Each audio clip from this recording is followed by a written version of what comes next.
கன்னிராசி ஆண்களுக்கான பலன். பிரமாதமான புத்திசாலித்தனத்தை மொத்தமாக வைத்திருக்கக்கூடிய நபர்கள் இவர்கள். மனைவியால் அதிகமாக பிரச்சனைகளையும் தோல்விகளையும் சந்திக்கக்கூடியது எல்லாமே இந்த உபயராசிக்கு வரும். பிஸ்னஸ் பார்ட்னர் அப்படிங்கிறது வெளிநபரை இவர்கள் தவிர்த்து கொள்வது நலம்.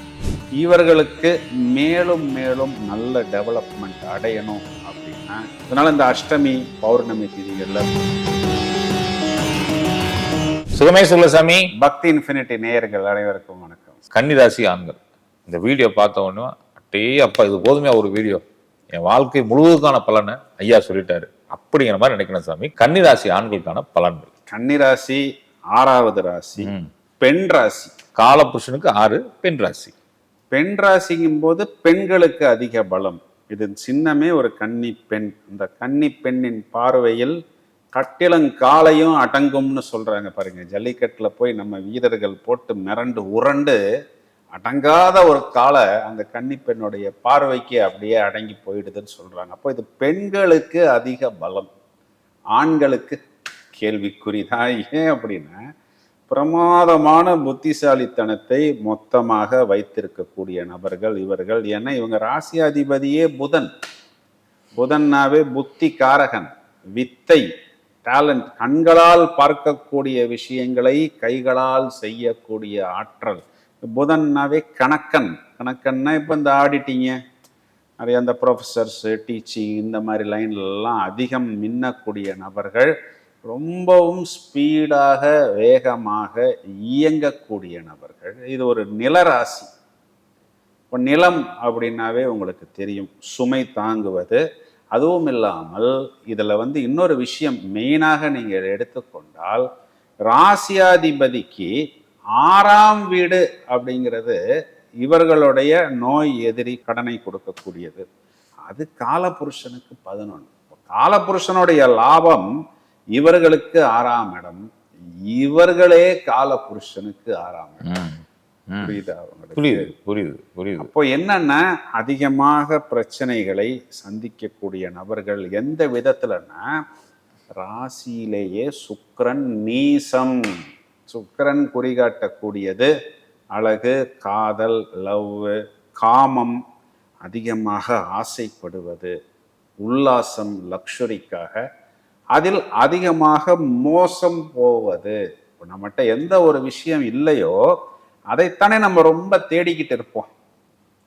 அந்த விஷயத்துக்காக ரொம்ப ஏங்குவது, அதிகமாக அதில் போய் இவர்கள் எதிர்பார்த்து காத்திருப்பது, பிறகு அதிகமாக அதனால் பாதிக்கப்படுவது அப்படிங்கிறது இந்த கன்னிராசிக்காரர்கள் தான். ஒர்க்கில் ஸ்மார்ட், பர்ஃபெக்ஷனிஸ்ட். நீங்கள் இவங்க மேலே கோபமே பட முடியாது. அவங்க கொஞ்சம் லேசாக எங்கேயாவது கோபப்பட்டாலும் நம்ம மேலே தான் தப்பு. வாசலில் வச்ச செப்பலாக இருந்தாலும் சரி, டைனிங் டேபிளில் இருக்கிற பொருளாக இருந்தாலும் சரி, வீட்டில் இருந்த புக்ஸாக இருந்தாலும் சரி, அப்படியே நீட்டாக வைத்திருப்பார்கள். கொஞ்சம் நீங்கள் அப்படியே ஏதாவது மாற்றி ஈத்தி பண்ணீங்கன்னா நியாயமாக உங்கள் மேல் கோபப்படுவார்கள். ஏன்னா இவர்கள்லாம் பர்ஃபெக்ஷனிஸ்ட் டு த கோர். அதனால தான் இவங்களெல்லாம் ஒரு சீஃப் போஸ்ட்டில், ஆடிட்டர்ஸா, ஃபைனான்ஷியல் ஆஃபீஸர்ஸா, உயர்நிலை உயர் பதவிகளில் இருப்பாங்க. யாருடைய மனசையும் அந்த அளவுக்கு நோகடிக்க மாட்டாங்க. இப்படியும் பேசுவார்கள், அப்படியும் பேசுவார்கள். ஒரு பையராகவும் பேசுவார்கள், செல்லராகவும் பேசுவார்கள், மீடியேட்டராக வருவார்கள், பெரிய டீலிங்ஸ் எல்லாம் முடிப்பார்கள். கரெக்டாக எல்லாருக்கும் எல்லா விஷயத்தையும் செட்டில் பண்ணி விடுவார்கள். நல்ல ப்ளஸ் பாயிண்ட் உண்டு இவர்களுக்கெல்லாம். இவர்களுடைய 2ஆம் வீட்டில் சாட்டான்கிறவர் உச்சம். நேர்மையாக நாணயமாகத்தான் நான் சம்பாதிக்கணும், திடீர் அதிர்ஷ்டம் இதெல்லாம் எனக்கு தேவையில்லை, கடுமையான ஒரு உடல் உழைப்பை நான் வெளிப்படுத்தியே ஆவேன் அப்படிங்கிறதுல இவர்கள் தெளிவாக இருப்பார்கள். 2ஆம் வீட்டில் சூரியன்கிற கிரகம் நீசம். அப்போது நிறைய கன்னிராசிக்காரர்கள் அனுபவத்தில் பார்த்தோம்னா, தந்தையை பிரிந்த பிறகு இல்லை தந்தை காலத்துக்கு பிறகுதான் இவர்கள் ஒரு நல்ல ஒரு உச்சத்துக்கு, ஒரு உயர் பதவிக்கு இவர்கள் வருகிறார்கள். அதிகமான இந்த பல்லு பிரச்சனை, இஎன்டி ப்ராப்ளம் இதெல்லாம் சந்திக்கக்கூடிய நபர்களாக நம்ம இவர்களை பார்க்க முடியும். இவர்களுடைய வெற்றி ஸ்தானத்தில் லாபாதிபதி சந்திரன் வந்து நீசம். இவர்களுடைய வெற்றி ஸ்தானாதிபதி 5ஆம் வீட்டில் போய் உச்சம் அடைகிறது. அப்படின்னா என்ன அர்த்தம்னா, பயணங்களால் நல்ல ஆதாயம், லாபம், வெளியூர்ல போய் நல்ல ஒரு உயர்நிலை உச்சத்துக்கு வருவது, இதெல்லாம் இவர்கள்ட்ட பொதுவாகவே உண்டு. அதுவும் இல்லாமல் இவர்கள் நண்பர்களுக்காக அதிகம் செய்வது. ஏன்னா 3ஆம் வீட்டில் லாபாதிபதி நீசம், அதன் மூலம் நிறைய பொருள் இழப்பது, அதுக்கப்புறம் இவர்கள் திருந்தி கொண்டு மேலே வருவது, இதெல்லாம் நடைமுறையில் நடக்கும்.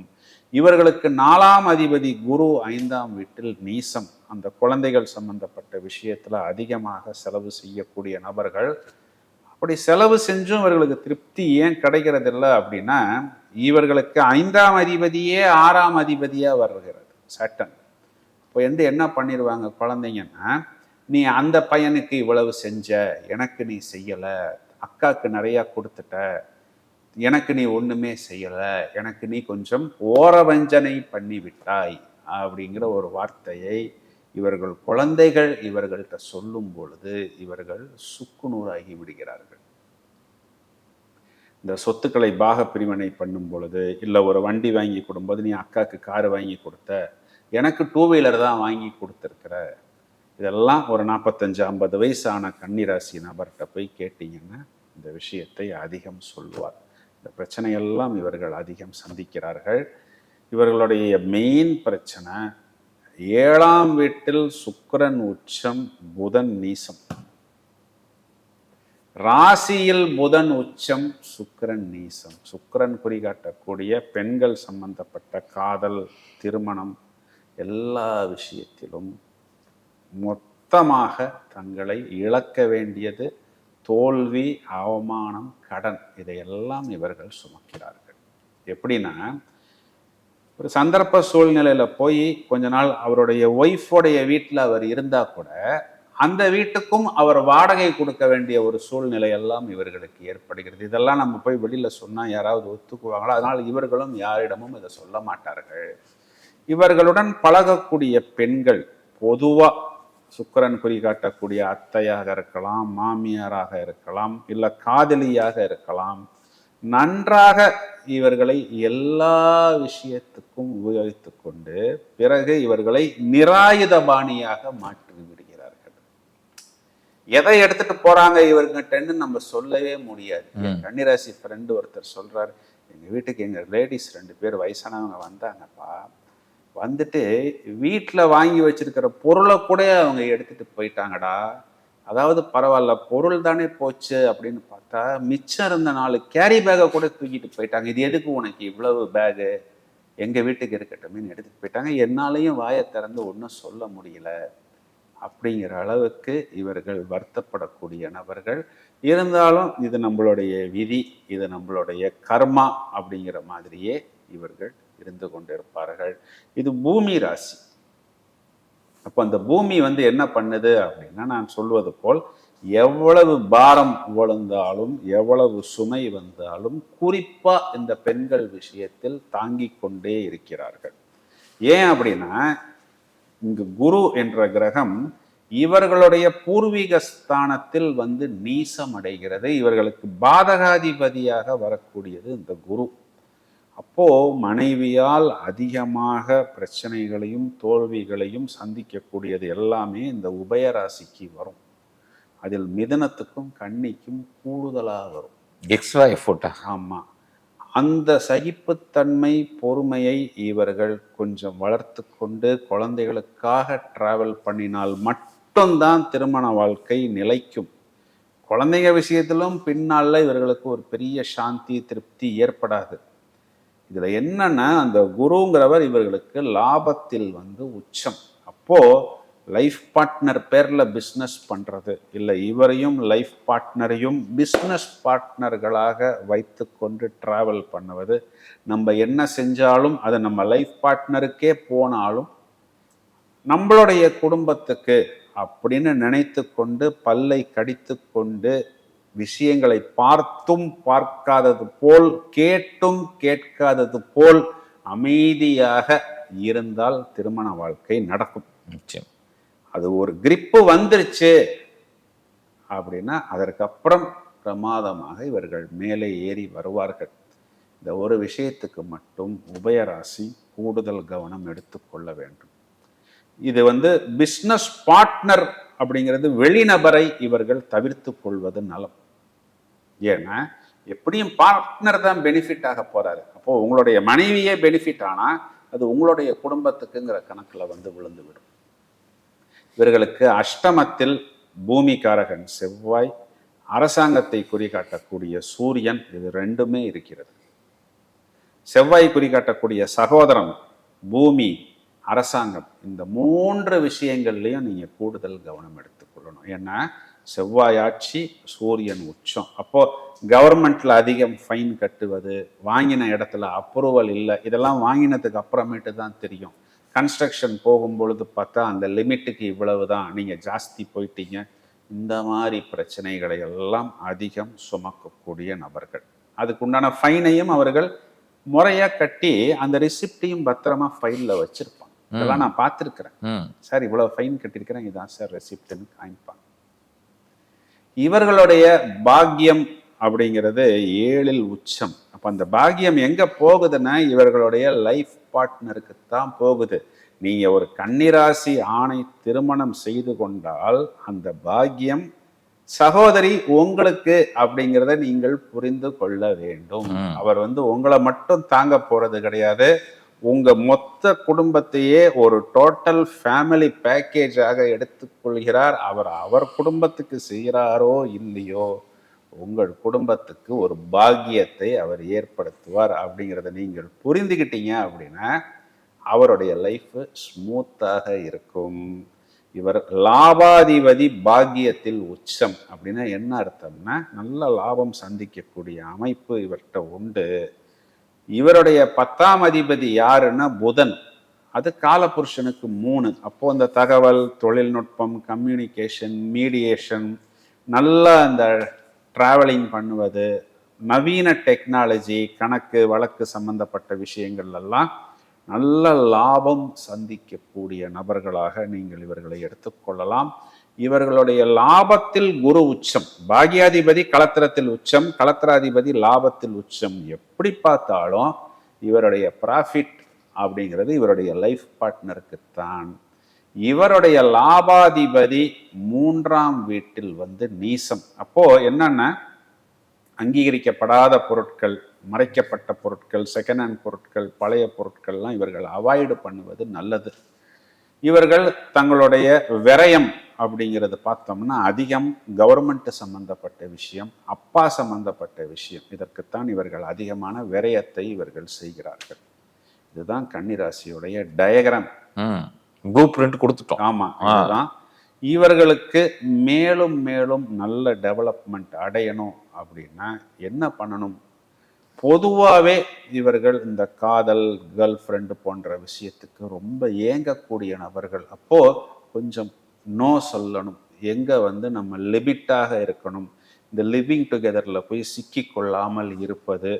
அதுக்கப்புறமேட்டு அந்த லேடி என்னைய உபயோகிச்சுக்கிட்டாங்க, இந்த கேர்ள் ஃப்ரெண்ட் என்னை உபயோகிச்சுக்கிட்டாங்க, இந்த லவ்வர் என்னை உபயோகிச்சுக்கிட்டாங்கன்னா இவர்களாகவே தானே போய் சிக்கிக் கொள்கிறார்கள்.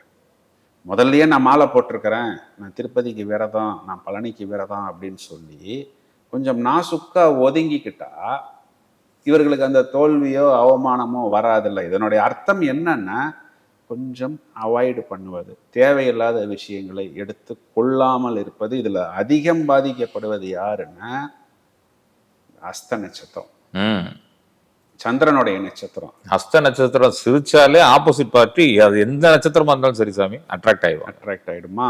இப்போ என்ன ஆகும்? இவங்க ரொம்ப ஸ்மார்ட்டா, ரொம்ப ஸ்வீட்டா, ஸ்பீடா, இன்டெலிஜென்ட்டா, அப்படியே ரொம்ப ஷார்ப்பா இருக்கிறது நிறைய பெண்களுக்கு இவர்கள் மேல் ஒரு ஈடுபாடுங்கிறது ஏற்படும். நான் ஏற்கனவே ரிஷபராசிக்கு சொன்ன மாதிரி வாங்க சிஸ்டர், போங்க சிஸ்டர் அப்படின்னு நாசுக்காக சொல்லிட்டால் இவர்களுக்கு பர்சனல் லைஃப்லையும் பிரச்சனை வராது, தோல்வி, அவமானம், கடனும் வராது. இப்போ இவங்களும் கொஞ்சம் லேசா அப்படி சைடு ஆங்கிள் பார்க்கும் பொழுது பிரச்சனைகள் ஜாஸ்தியாகிறது. இதை கொஞ்சம் நம்ம சொன்னா இவங்க எடுத்துக்கிறாங்களோ இல்லையோ, அடி வாங்கினதுக்கு அப்புறம் இவர்களே இந்த விஷயத்தை யோசித்து சார் நீங்கள் சொல்வது கரெக்டு அப்படின்னு அவர்கள் ஒத்துக்கொள்வார்கள். நிச்சயமா நீங்க சிஸ்டர்னு சொன்ன உடனே பரிகாரமே சிஸ்டர் பரிகாரம் போடலாமான்னு பரிகாரம் தான், இதுதான் இந்த ராசிக்கு பரிகாரம்.